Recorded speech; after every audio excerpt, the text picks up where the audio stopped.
Well, probably it's best starting with the year before, because Liverpool played Nottingham Forest in the semi-final the year before at Hillsborough, and I was in the Leppings Lane end with a friend, and we got crushed that year.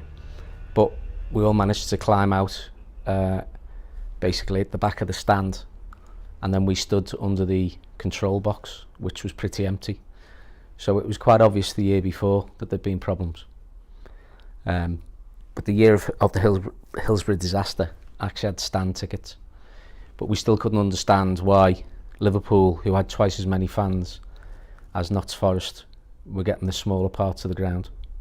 No one could understand that. But that was the FA's decision, supposedly on the advice of the police. So we were at the stand at the side, and then quite quickly after kick-off it became apparent that something untoward was happening. We saw people being brought out on makeshift stretchers, basically the advertising hoardings, and I knew straight away that something had gone seriously wrong. At that point, myself and my friends, we decided we were leaving the ground and we were just going to come straight back to Merseyside. We were going to leave the coach and get the train back. But as we got outside the grounds, on Leppings Lane itself, there were some shops. I remember a queue forming for people to phone home because no one had mobile phones in those days.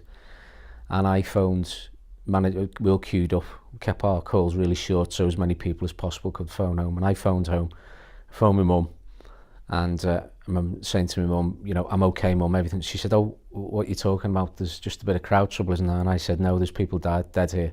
She said, what are you talking about? I said, I'm all right, I'll be home.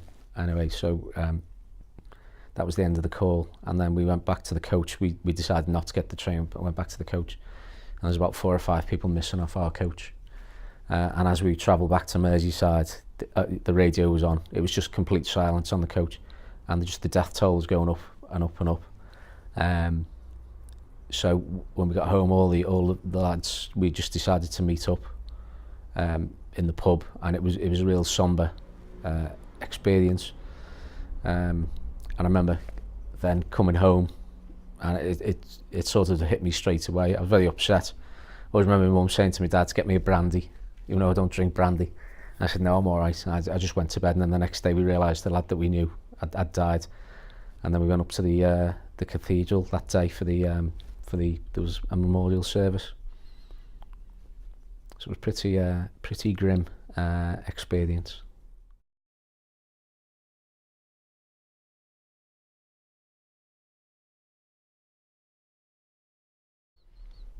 I think there was a lot of relief. There was a lot of we told you so from the start. There was a lot of why didn't people believe us sooner? A lot of anger. Why was there such a cover-up? But I think mainly relief that people were vindicated. That the average football fan wasn't a hooligan. It wasn't their fault. It was just a massive cock-up from start to finish, made worse by the fact that the truth was suppressed for so long.